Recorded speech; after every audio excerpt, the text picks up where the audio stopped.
Have you ever felt like somehow you've outgrown the life that you're living? Like the map that you diligently followed for years doesn't seem to lead to you anymore. That feeling, it's not failure.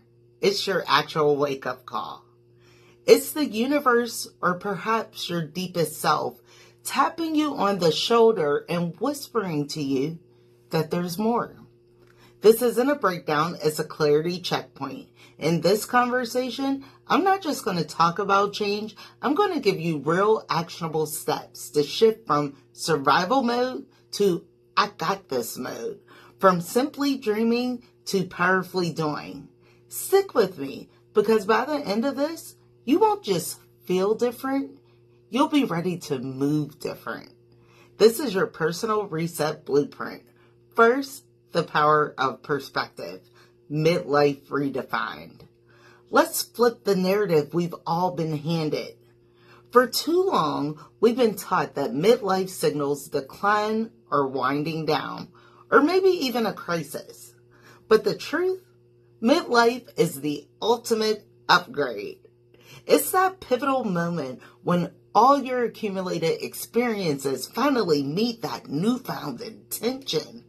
It's where your resilience, your wisdom, and that unique perspective that you possess truly begins to pay off. Think about it. For years, you've likely been in a mode of accumulating, proving, or meeting expectations of everyone else. But what if this decade, the one we're in right now, is actually the most powerful for your life? The one where you finally get to build your actual vision, not someone else's. Wishing? It keeps you stuck. It's a passive state. It's a comfortable cycle of someday. But doing is transformational. It's the engine that builds your next most authentic chapter. So ask yourself honestly, are you living on autopilot or simply reacting to life? Or are you actively building the vision for your future? Comment below if you're ready to truly rewrite your story starting today. Second, uncovering your borrowed beliefs. Now let's talk about those invisible scripts, the ones that play on repeat day after day in your head. They whisper things to you like, it's too late for that now, or be grateful for what you have. Don't want more, don't you dare.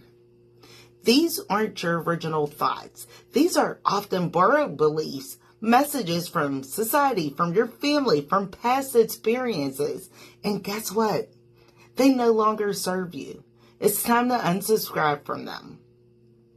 These beliefs, they keep you this small. They keep you hesitant. They are your biggest blocks to stepping into your midlife power. For example, many of us carry the belief that once you hit that certain age, your ambition quiet down, or your personal dreams are somehow selfish. But what if those beliefs are just holding you back from your greatest contribution yet to this world? It's about more than just spotting them. It's about challenging their validity. So you have to ask, is this truly my belief, or is it left over from an old narrative of a seed that was planted? So you're finally seeing the world and your place in it through your own clear, unfiltered lens. So you're not behind on this arbitrary timeline. You're just starting from a place of profound wisdom, not frantic urgency. So I'm curious, what's one old belief you're ready to unlearn and unsubscribe from right now? Share it in the comments. Recognizing it is the first act of liberation. Are you ready? Third, from ideas to action, the blueprint for your next step. All right. Enough talk about those old beliefs. This is where we shift from introspection to deep impact. It's about how to actually turn those desires into tangible steps. The biggest hurdle for many is simply starting. The idea of this huge life change can feel so overwhelming. That's why the first principle is to start exactly where you are. Do not wait for that perfect moment, because that moment may never come. Instead, the secret is to break down those seamlessly impossible big goals into ridiculously small ones, almost laughable micro wins. So the goal isn't overnight success, it's about creating consistent motion. Remember Sarah? At 52, she deeply regretted never pursuing her lifelong dream of becoming a painter. The idea of becoming a real artist felt so impossible, like a mountain too high to climb.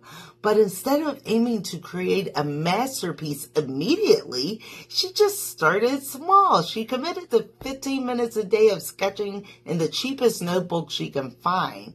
She watched one short online about an art tutorial. Her first win wasn't a finished canvas, but simply showing up for the 15 minutes she carved out. Those tiny, consistent micro wins built incredible momentum. And now, years later, she is thriving with an art booth at a local market. But what changed for Sarah? It wasn't her inherent talent, but her timeline and willingness to start small. Here are your actionable tips for turning ideas into momentum. Pick one clear, specific goal. Don't try to change everything all at once. Focus your energy. Break it down ruthlessly. Make the first step so tiny that you can't say no. If it's a book, write a paragraph. If it's fitness, do a 10-minute walk video. Find accountability. You heard me, find it. Whether it's a coach, a supportive community, a friend with shared goals, sharing your intention creates commitment. Let someone know exactly what you're doing. Honor every bit of that progress. This means celebrating even if it's a messy win.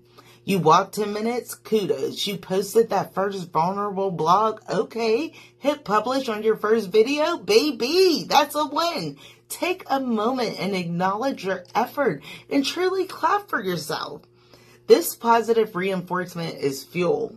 And if you're ready to turn that wish into a watch me now, watch me work moment, drop I'm starting down in the comments below and let's get this movement going. For rewriting the midlife narrative, it's your Act 2. This isn't a halftime show where you're sitting on a bench and you're just waiting for the game to end. Nope, it's not that. Act 2 of your life, it comes with better lighting, a stronger voice, and a much more compelling plot. You're not fading. You are absolutely fired up. And I love that for you.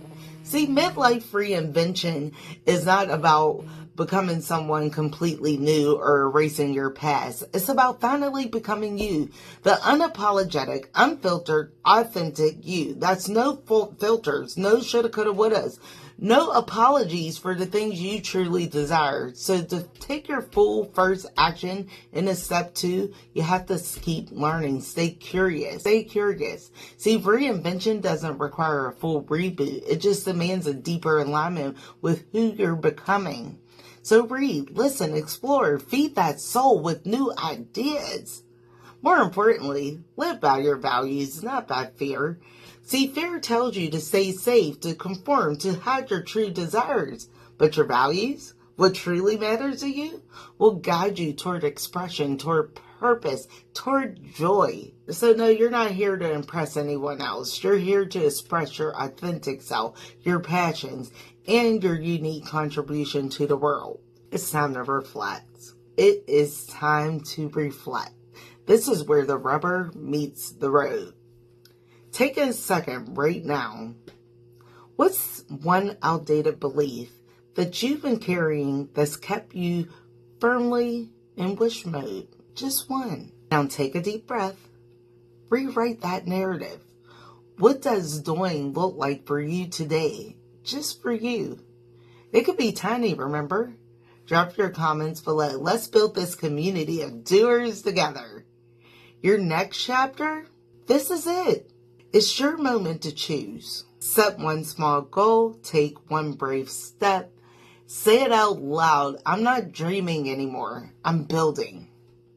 This is your midlife glow up era, your unlearning era, the moment of clarity. And it's hitting different because you're finally choosing to live it. The very next step, that's entirely yours. I'm Myss T, and this is Who's CTV, where we don't just spill tea, we're building. If you felt this, like, comment, and subscribe for more. To learn even deeper in clarity and action, make sure you watch this next video.